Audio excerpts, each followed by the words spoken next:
The speed and accuracy of which a good FRT system works is key to being able to give, in my old world, policing officers the ability to make decisions based on the information they got in front of them. And that'll work exactly the same for retailers, those that work in loss prevention, security, those people that are on the real front line. What it allows them to do is to make some really risk-based decisions on what they want to do or not do, because ultimately, their safety is really important. You're listening to the Retail Crime Intelligence Podcast by Aura, where we share actionable insights to help you reduce crime and violence in your stores. So hi everyone, welcome to the Intel Aura Retail Crime Intelligence Platform podcast, and where we talk to industry leaders and folks who really are focused on the mission of reducing loss, reducing violence and retail crime around the world. And today I'm really excited because we have someone joining us who I think is probably one of the global thought leaders in an area that is going to be crucial to the future of public safety, but also retail crime and the safety of frontline workers, and that is facial recognition technology. As we know, Aura has produced and developed a new service called Aura Subject Recognition, which uses facial recognition technology but wraps around the data and governance layer around that so retailers can get the most out of their data, control their own data, but also keep their stores safe from high harm offenders and keep their frontline teams safe from high harm offenders who might be violent or prolific thieves.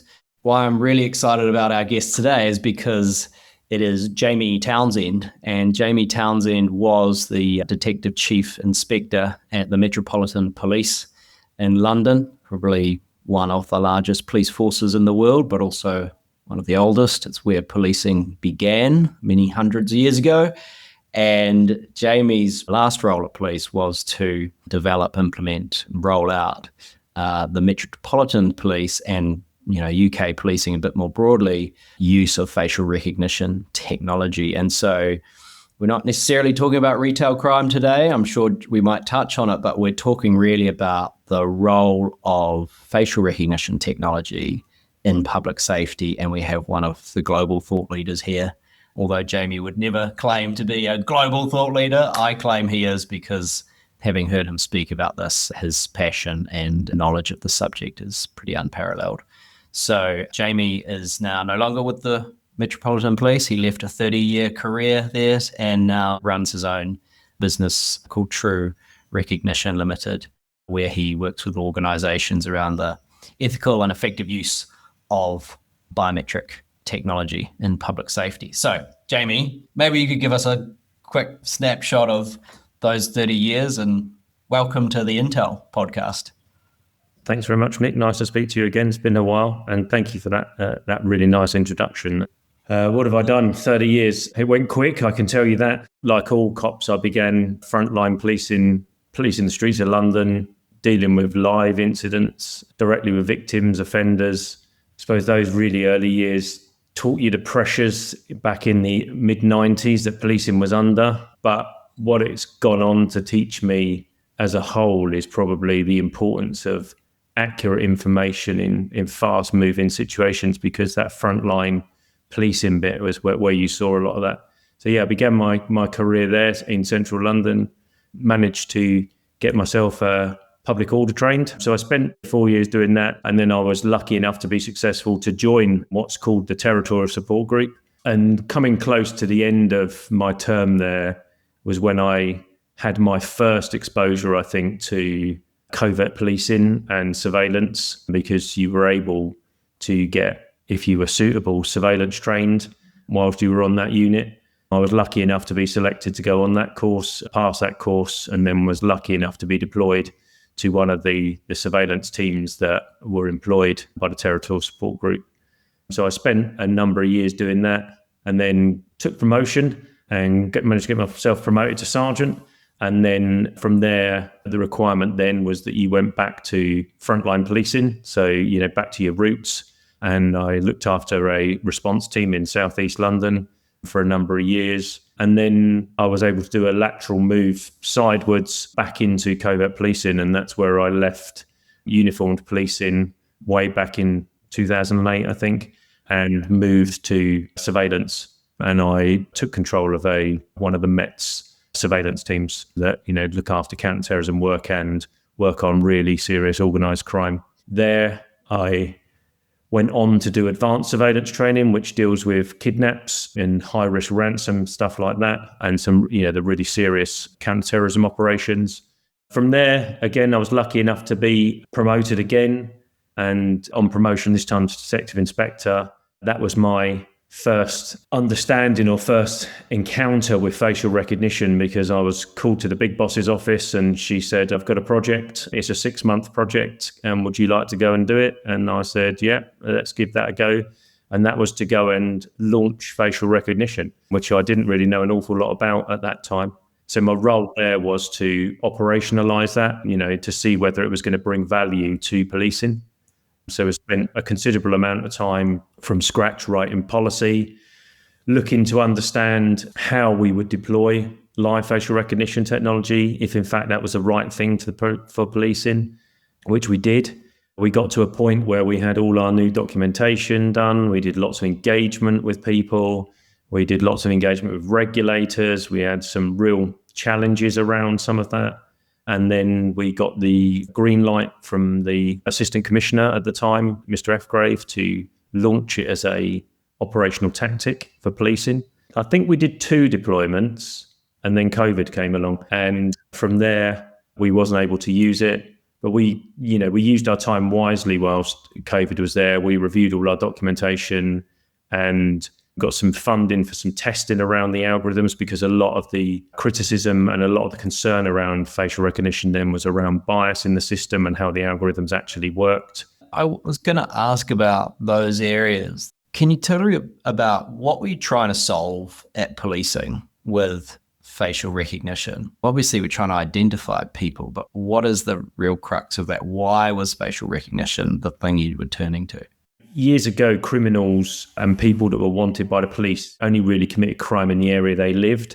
And over time, that's evolved to, we used to say that criminals don't respect borders. And when I say borders, I mean the borders of the policing areas that we worked in.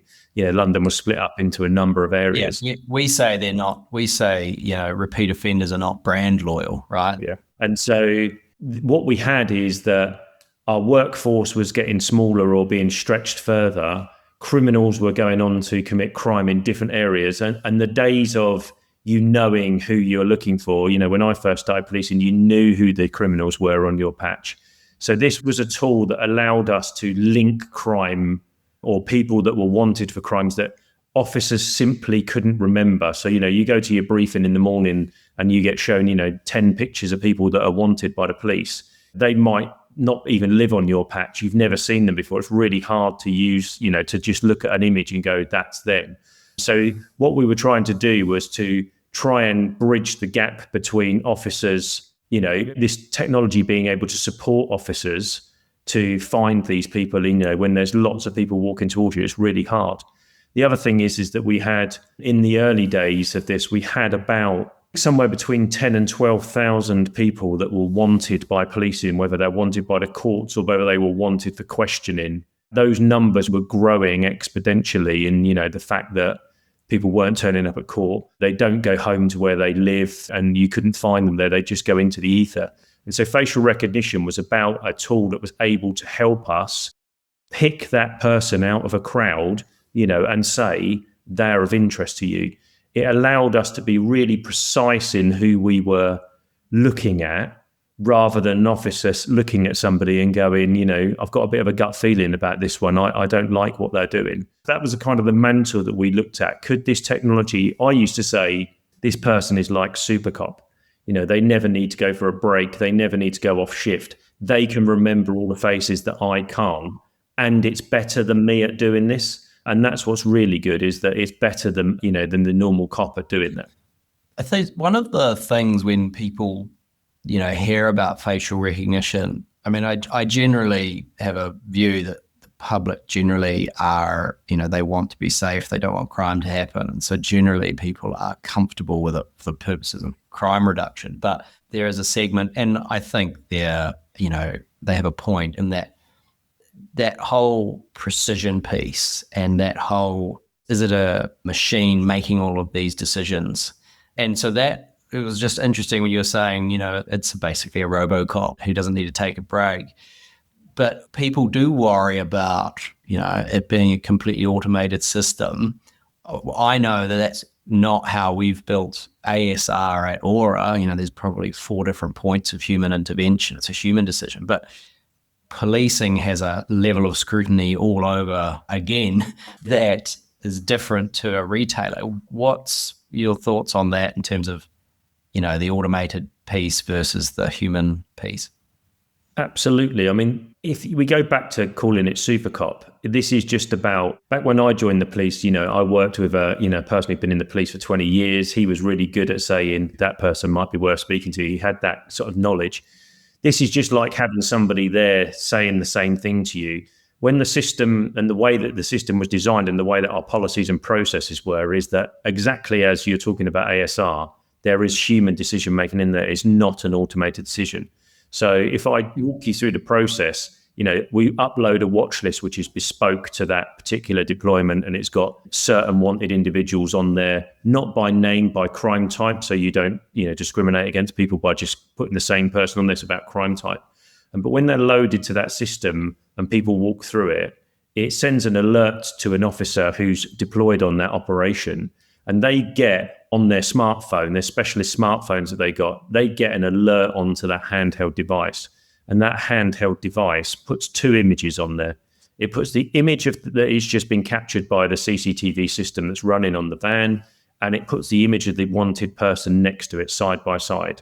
And what we ask the officers at that point to do is for them to make an honest decision. Do I think that's the same person? And if the answer is no, they just let them go because they say, I don't think that's the same person. If the answer is yes, I do think that that's the same person, then a conversation, takes place between the officer and that person. But what people seem to not grasp sometimes is the fact that policing carries on then. Facial recognition stops helping you there. It's normal policing kicks in there. That the LFR element of it, or the facial recognition element, it is only given you, what we could call an intelligence lead if that person may be worth speaking to. And that's how we design the system, so that it's always got human decision making it. We're asking a police officer to use their policing powers, give them the autonomy to look at a picture and say, yes, I think that's them, or no, I don't. And as I said, if they don't think it's them, away they go. If they do, they have a conversation. Well, yeah, it's super interesting because what we've done at Aura, where we're focusing on, we're not a provider of facial recognition to police, but to retailers. And it's that similar process, right? Where you have a person of interest list, but that list is built on essentially what you've said, crime types. Like, are these people known to be carrying a hammer, previously into stores? Have they previously assaulted one of the store colleagues in a supermarket, that sort of thing? Are they known to be dangerous, or are they a really prolific offender, right? Are we talking about, unavoidably organized retail crime, right? And then the same thing, you have a reference image and you have the image that's been captured as they come in. But the decision on whether that information originally goes into that Aura system to begin with is a human decision. A decision whether that person goes on to a person of interest list is a human decision. And then you get an alert on the mobile phone or tablet. And again, just like you outlined, it's a human decision there. And it's all then auditable, it's all, traceable. But you're right, the point then is that there's an interaction that happens. And what we found quite interestingly in New Zealand, maybe, where we are rolling out the technology, we had one customer who had something like 450 alerts from a facial recognition system. But of those 450, something like 91% of them, nothing happened, right? They were able to, in essence, de-escalate a situation by simply, greeting the person at the door or offering them a basket or whatever. It doesn't always have to lead, the conversation doesn't always have to lead to conflict, I guess is what I'm saying. Did you have sort of any experience of that in policing with the use of the tech? Yeah, I mean, very much so. I mean, policing, the same as, loss prevention, it is by its nature sometimes can be confrontational and people don't like to be stopped. So, yeah, I mean, we talked about one to a journalist in the UK, for a piece for one of the major newspapers. They came out for a day in Woolwich with us and, we were talking about it. And actually somebody walked through the system and there was a system alert while they were there. The officers decided, the human intervention, they decided that it was them and they stopped the male in question. And, he really wasn't happy at being stopped. He was shouting and screaming and swearing at why have you stopped me? And they literally just turned to the van and pointed at it and just said, you've been flagged on facial recognition, mate. And it says that you might be wanted and that's why we've stopped you. And instantly he calmed down because it was a rational reason for why he'd been stopped. And actually, he was then like, oh, yeah, well, I am wanted. And so, he was very quick to actually, the officers saying, we want to stop and speak to you, he wasn't happy with it. To tell him the real reason behind it and actually some tech has helped us and he knows it's him. Yeah, it completely, same way, it completely de-escalated that situation. So much of what we've done at Aura is, and it's not blaming frontline security guards at all, but previously you have to have humans making decisions based on what they see in order to potentially stop someone or speak to someone. And that can be invaluable. But you do have an element of human bias within that because it's a human interacting with a human. We all have it, right? It's really interesting, your example, because it's, in essence, what you're saying is that you're sort of removing an element of human bias and you're saying, hey, actually, the machine has said this. And it's an excuse to go have a conversation. And then maybe that diffuses it because it's not you're judging me based on how I look or how I'm walking or whatever. It's actually, oh yeah, that's telling us this because your previous behavior in this store. Yeah, I mean, we have exactly the same thing. I think knowing how the Met's facial recognition and policing in the UK's facial recognition works and knowing our ASR, the way that the system's set up there, it's the same, the way that you're using the same caliber of algorithm and those algorithms don't look at whether you're male or female, what your, ethnicity is. It doesn't look at your age. It doesn't judge you on any of that. It just sees a face, makes a mathematical formula of your face. That's the biometric template part of it. And then compares that against, the numbers that are in the system from your watch list as it is. And so that's as unbiased as it can be. The testing that goes on around those, that large scale testing to give us the confidence to use that tells us that, it isn't infallible, but it isn't hugely biased in one way. But, if you move on a step from that, what you have to look at is when somebody gets an alert is, we've talked about bias and a person's bias. We call it, are you conscious of your unconscious biases? And we delivered that through training packages to alert people to that. Is that, if the system goes off, for a certain ethnicity and you stop every single one of them because you say, well, that person, yes, I'm going to stop them. And then for a different ethnicity or a different gender, you don't. Then, you're going to be showing some bias for that. So we're able to monitor that through how our alerts go off. So we look at, if it's gone off 10 times and there's been 8 stops, but 2 were let go, why were they let go? Who were the 8 that were stopped? So, that level of training that, was given to officers every time they deployed with the technology. So every time the kit went out, wherever it was, it doesn't matter whether you did the operation yesterday and we're on the same place today, we delivered the same package to reinforce that because that can really undermine the use of it and it can really undermine community confidence in policing if this is just seen as an extension of, tools to target, particular demographics. So we are really careful in how we try to address that and, make sure, and then able to monitor it and then, detect any trends if there were any. Yeah, that's interesting. And you mentioned the community confidence piece there, right? And when we talk to our customers who are, often, I would say community hubs in of themselves, retail is a sort of private public space in many ways. And part of it is they are within their communities. And if they were to to roll out this kind of technology, there's an element of, you have to be transparent about it. It's a big thing for us that we talk about, not just privacy by design, but trust through transparency. Can you maybe talk a little bit about the work you did with that community engagement piece? I mean, it strikes me that communities are actually the victims of crime. And when we look at retail crime is a gateway crime to many other kinds of community and also organized crime, right? It is all linked. So there's an interest in the community to want to solve crime. But can you tell me about, maybe some of the concerns or what you did from the policing perspective? Lots of the concerns, quite rightly, that are raised by different community groups, but generally they're the same questions regardless of what community group they come from. They have concerns around, do we retain the data? What do we do with it? How do we target people? We police by consent, so people have to draw a line as to how they want to be policed and how they want to live.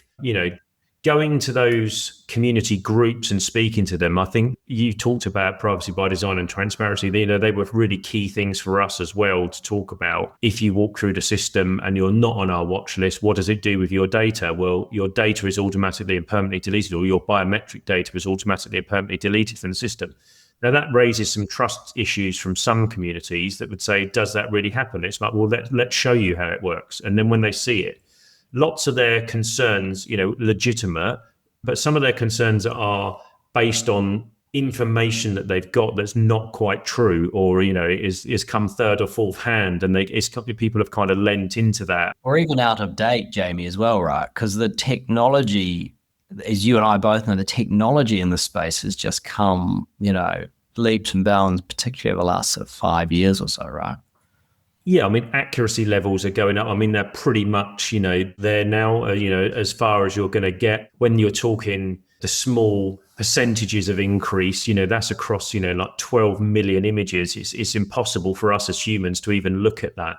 So making sure that, when you're talking to these communities and my approach to that was, I'm not here to sell this as an operational police tactic and a silver bullet that's going to solve all of your problems. I'm here to tell you the truth. I'm here to tell you these are the facts of actually how it works. These are the facts, and this is how we intend to deploy this. And this is what we're going to do with these different things. And these are the results that we hope to get from this. I remember going to Croydon one day and going before a community group there that, that were saying, never are you bringing LFR to Croydon. No way, are you bringing this here? It's, it's horrible stuff. And actually I said, give me some time and I'll speak to you about it. And I spent about an hour, talk myth busting, answering their questions, taking them through that. And, my final thing was, as I said, it's not for me to say to you, do you really want this? It's for me to say, here now is the truths. It's for you to decide what you want. This is a, community-based thing as well. We police by consent. And, this is what we want to do. And I've got to say that, the residents of Croydon were brilliant. The retailers in Croydon were brilliant. When we were deployed there, they saw, drops in crime naturally from those, from those retail crimes or assaults against retail workers, because there's a policing presence there. And we also saw a drop in crime of, robberies and things like that, because policing are again there. And we also saw that we were arresting a number of offenders, through the use of it, which is better than a normal, drive around in a police car and stop people sort of way. We looked at some stats and saw how well is this, tactic performing against other tactics. And actually it was better. So much more precise in the way that we're doing it. Myth busting is quite important, right? And one of the things that we see, and actually legislation is coming in this space as well, is not being able to use, one of the safeguards is not being able to use the biometric information for purposes of things like marketing, profiling, or in the technical legal speak, categorization. So you can't say this group of person versus this individual. And so that's one of the big things, is it's not just for the purposes of crime prevention only, it's actually about for the purposes of identification of individuals only as well, right? It's got nothing to do with being able to target or profile. Like we say, I think you were touching on it earlier, it doesn't care about your skin color, your age, your gender, your sexual orientation, what political party you're, affiliated with, whatever. It cares about the distance between the top of your ear to your nose, right? It cares about the eye to the bottom, the corner of the mouth. That's it, right? That's what it's looking at. Yeah, I mean, somebody once told me at an academics conference that we were at, we were talking about this, and they actually came to me and I explained how it works, and at the end of it, they came to me and said, are you telling me that I am just a mathematical formula? And I was like, yes. And I almost felt offended telling him yes, but he said to me, that's the first time I've ever felt a complete equal with anybody else because I'm just a number. And I was like, it doesn't care what you are. And that's the thing, we talked about that, earlier, the conflation that people get and what people read and how it's sometimes publicized by some, going back, is that those algorithms that, some retailers have used FR algorithms or facial recognition algorithms or other algorithms that are for classification purposes. So they are looking to see if you're, black, white, or Asian, or they're looking to see whether you're male or female, or whether you're age 15 to 20. It will try and categorize you into those because that had a purpose for some of those.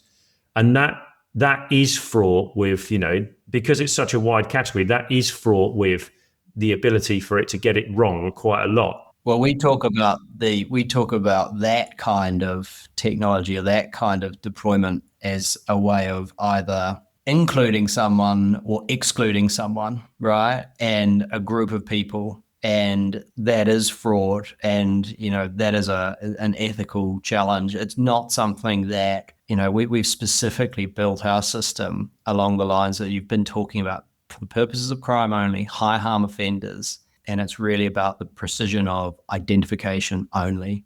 And the sort of beauty of, I guess, the data governance that you wrap around an FRT system is that you then get to, for our end, give a retailer the control of their own data and how it's used. So, you can decide, is this person, a high harm enough offender to be on this person of interest list?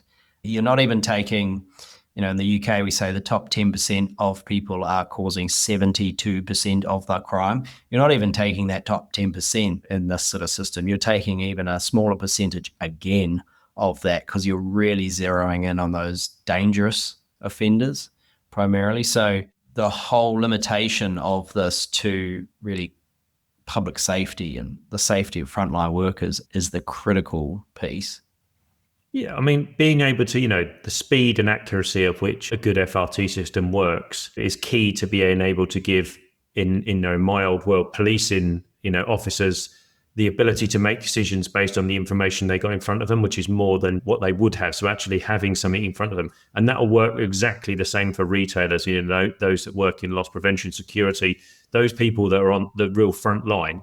What it allows them to do is to make some really risk-based decisions on what they want to do or not do if somebody, because ultimately, their safety is really important.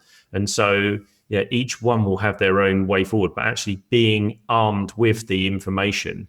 And what you'll find, and we found in policing, is that generally if something happened, and there was, violence used or whatever, generally you'd find out afterwards we knew about that person's violent history, and actually because it wasn't presented in front of us, we couldn't make operational decisions there and then. And actually this tech is able to just bring that forward. We're making much better use of the data that we've got to be able to make those decisions to prevent crime or. It's really cool to talk about some of the similarities in terms of the systems that are in place. So one of the differences, I think, with what Aura's done is you bring the whole context of your database to these decisions around a person of interest list, because your person of interest list is built off the database that you've collected over maybe years of repeat offenders in your store. Right. So it's not simply, I've got a list of people and I'm going to check that against images of when they come into the store. It's, I've got a list of people and I know exactly why they're on my list. I know what they've done in my stores previously. I know that they have carried a hammer in here before or threatened staff or punched my store colleagues. There's all of that. at that point of decision making. And that's what's really, I think, quite different, is that we're providing the context as opposed to just an image. And that's very important for decision making and, rationale and justification and all those sorts of things. Yeah, I can't agree more with you. And that's a really important key part. For policing, when those images came up, there was other information that comes up with that. So it will say, if they were wanted or they were a sex offender or something like that, it would come up with a category that they were looking for, and then it would come up with their warning signals. And so, if they had a warning signal for weapons or something, exactly as you're saying, it allows that person to make that decision there and then. Actually, am I going to treat Nick any differently because he's got a weapons marker or a drugs marker or an ailments marker? Or it might say, mental health. And so you might say, okay, well, actually, I'm going to treat this person in a much more standoff way because actually that's the right way. But what it does is allows that officer to deal with them as they see fit them, but armed with more information, exactly the same way.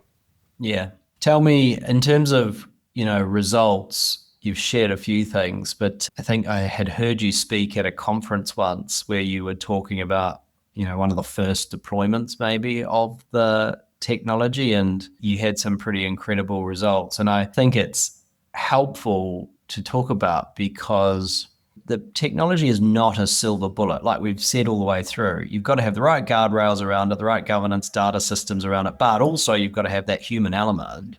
But I'd be really interested to know, what are the results? What are the types of things you see? In the Met, we rolled out two types of facial recognition. We rolled out live facial recognition, which looks at people walking through the system in live time and deal with them live time. And the other system that I introduced was a thing called retrospective, which is post-incident analysis of imagery. So things caught on camera at crime scenes and things like that. So the one that you're probably referring to is when we launched the retrospective facial recognition system in the Met. And we had a system there, which was where we had all our caught on cameras, but they're all categorized into offense types. So, you'd start your real high harm offenders of like murder, and you can segment it off into different ones. And so when we opened the system up for the first day's use, I went to the office where the people were using it.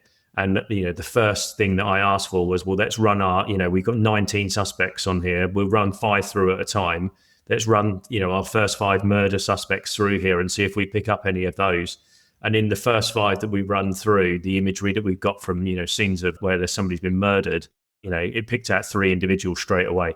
And so being able to ring, the senior investigator and say, you've got an image on this system that you've been looking for, however long, I've just run it through this brand new system that we've got and it's picked up this person, here's their details, is quite a nice place to be.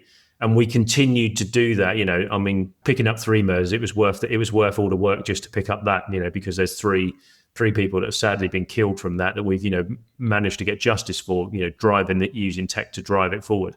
But, as you work your way through that, those serious crime types, for rapes, for robberies, for burglaries, those things that, really hit hard with people, we were having some tremendous success with that. And if you go back to the live facial recognition thing, I think last year they had something like, across the year, I think they arrested something like 1,300 people through the use of, that facial recognition cameras on a van. So if you're looking at, the square meterage of that across, maybe 10, 12, 15 meters of pavement, that's performing incredibly well. They've arrested 1,300 people. What I will say is that nobody was arrested as a result of facial recognition that wasn't actually the person. So, it really does go to show that the accuracy of the tool and the policies and processes that we've put in place to check that, because as we've said, an alert goes off and you stop Nick, you're going to stop them and then say, right, you've been stopped because of that. What's your name? FR stopped helping you then. That's normal policing. They do their normal policing checks, whether that's, check you on the national computer and it comes back and says, yes, you are wanted. We check your marks, scars, your tattoos or whatever, and then say, that is definitely you. We know we're getting the right people then, and so that's a really good place to be, is that we're actually targeting really precisely those people that are causing harm to our communities. That's what we all went to work for, was to make it safer for people. And by taking these people off the streets, you're seeing some really nasty people come off, you are without doubt making it safer. Yeah, and that whole concept of removing the anonymity that criminals enjoy, right? The removal of that anonymity is a key thing in terms of stopping crime, preventing crime, solving crime. And the tech has got to such a point now where you don't actually, if you're an everyday shopper, and most people do the right thing most of the time, you're an everyday shopper, your data's not being held, it's not being collected in any sort of storage sense or used for any purposes, almost instantaneously deleted. You are able to remove the anonymity of those people who would otherwise do us harm, steal, assault, be violent, all those sorts of things. What would be your sort of advice to the sector? I mean, I keep sort of saying, with Aura, we're a retail crime intelligence platform, and we work with retailers. Obviously, we work with some incredible police forces around the world, ultimately millions of retail workers and millions of their customers who they serve. What would be your advice to a sector, not necessarily from a policing perspective, but just from this technology is quite impactful. It's really important for safety, but how do you do it, and what's the way to do it right? From any business perspective, use of the technology is a force multiplier, but it's not a replacement for that. It helps you be more active in doing what you're trying to do, which is make people shop in retail or whatever, to make sure that they're enjoying what they're doing and they can do it in peace. It also makes us, able to target the right people. I think for me, this is about, and you used the word earlier, is trust through transparency. It's about telling people what you're going to do. I don't think that in policing I ever worked on a project where we were quite so transparent with what we did. Here are our policies, here are our processes, this is what we've done, this is how we've looked at the algorithm, these are our deployment dates, these are how many people were on our watch list, these are how many people were arrested, this is how many false alerts we had, this is how many true alerts we had. And it's about going out there and just being utterly truthful with people and saying we're really transparent and welcoming that challenge. I think that you've got to welcome that challenge and just be open with people to say, this is what we're doing and this is why we're doing it. And people will generally say, do you know what? That's the right reason to be doing this. And, they're supportive. And once you get the support of people, you just carry on with that transparency. You're always up for review. We were always up for challenge from regulators. And let me tell you, we were challenged by regulators and still are challenged by the regulators out there around, data retention, around human rights, around, whether it fits with forensic science and things like that. So it's about, having those really honest conversations, taking on board the view of others, and then trying to make it, the best you absolutely can from it. And I mean, those concerns that those groups have, they're valid, right? They are voices that have a role in the conversation around this completely. But, one of the things that we say is there doesn't actually have to be this binary choice between safety and security. If you do both well with the right guardrails, the right sort of ethical frameworks, but also the right data governance systems, you actually can have both. Some people may scoff and say, oh, that sounds utopian, but actually it's kind of what we do every day in order to live in society, is that we accept some things. We accept that there are some tools out there that need to be used to keep us all safe. And if we know about it and we can sort of consent to it in a way that actually we're willing to accept it, because in this space, most people do not like crime. They do not like crime in their community. They don't like being the victims of crime. They don't like paying more for their goods in a store because of crime.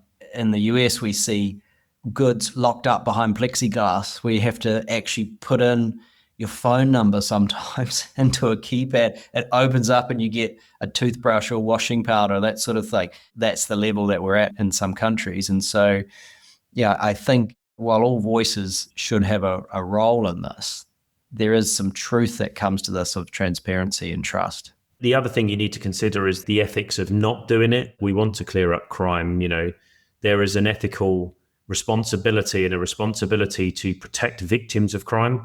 That's ultimately what the police were, and the public are there to do we want to live in harmony. We don't want, to live like that. And so I think that the ethics of not doing it is really key. And I think, the other bit we need to look at is that the police and the way that Aura have structured, ASR isn't looking at somebody that's gone into a shop to steal a sandwich because they're, homeless and hungry. It might be because they've done it, 50 times that day, but they're not a person that is in genuine need. Retail crime and criminality in general, and the reasons we were looking at around this are that it is serious and organised crime. Serious financial loss to shopkeepers, to vendors, to people who have had their phones snatched in the street, that have been burgled.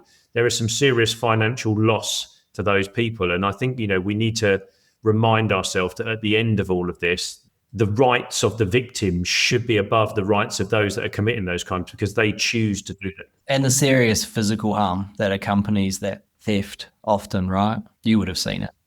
Yeah. And, some horrendous, people that working in a shop trying to do their level best to stop someone stealing something, and they get horrendously injured. And that, the physical injuries will heal.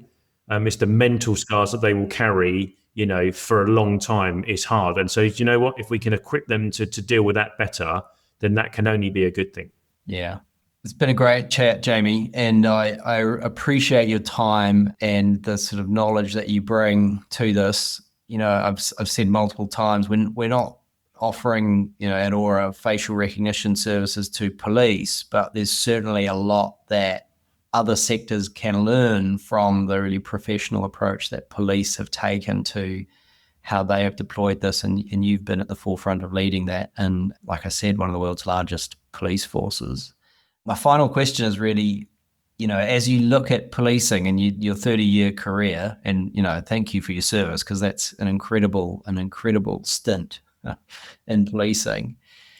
When you look at the 30 years and you looked at some pretty cutting edge technology you've introduced, what do you look at in terms of the future of public safety, in general, whether it's technology in public safety, or what does the future look like to you in maybe it's facial rec? We talk a lot about risk detection and crime prevention, but what does it look like for you? I mean, I think that the use of this technology and technologies like this, it comes with a number of things wrapped around it. Is, if you've got, for us, police officers deployed with it, if it's deployed in a store, it's by design not meant to do this, but it helps to defeat crime because people know that it's there. I think that, where do I see it and where do I see things in the future? There will always, and there must always be a place for human decision making. Can technology do it all on its own? No, but the speed at which it can help you do some of this stuff is absolutely vital. How it can make us, better at doing what we're doing. Can officers do it on their own, or store staff do it on their own, or retailers do it on their own? No, they can't. But those two things combined with the right governance and guardrails around them can only improve what happens out there and the safety of their staff. The deterrent around it will naturally lead to, people not going in there to perhaps steal or, maybe not committing crime. You can only hope for that. We saw those crime stats drop drastically, when we've deployed it, because they know that the police are there. So, I think that that's a really key bit. I think that working together with the right policies and processes and guardrails around it, that's where I see things. And, who knows what the next technologies are going to be? They come around quite quickly. But, for a long time, we've talked about fingerprints and we've talked about DNA. And then, there's a facial element, that completes the three big ones for me, that, we can now use face in a really clever way without having to take someone's fingerprints or things like that, or their DNA to identify them. We can use their face as a starter for it. And that's a good place for us to be, I think. Yeah, that force multiplier that you talked about in terms of impact. And I mean, probably more than anyone that resource constraint within policing, but also, retailers, everybody's resource constrained. There is a recruitment challenge in multiple sectors at the moment. So tech being able to plug that, but also force multiplier is pretty important. Yeah, definitely not to replace the humans. It's just, it's there to support. It's a support tool. It's an operational tactic that can be deployed along with lots of other tactics that are equally as good, to do other bits. But, working together, that can only make things better. Well, thank you for joining us. Thanks for the time. I appreciate being able to sort of mine your brain for a bit on this topic. And thank you not just for your work in, really leading the charge on this technology and myth busting. I've heard you speak, as I said, at a lot of conferences, and the way in which you articulate it is really powerful, but also, a 30-year career in the Met Police doing some pretty interesting things to keep us all safe is also something that we're all grateful for. So thank you as well. But we'll leave it there, and we'll keep in touch, and hopefully you watch our journey with facial recognition and our services of Aura subject recognition rolling out in the UK and the US, Canada, Australia, New Zealand with interest as well. Thanks, Jamie. Thank you for listening to the Retail Crime Intelligence podcast by Aura. Don't forget to follow and subscribe on your favorite podcast app.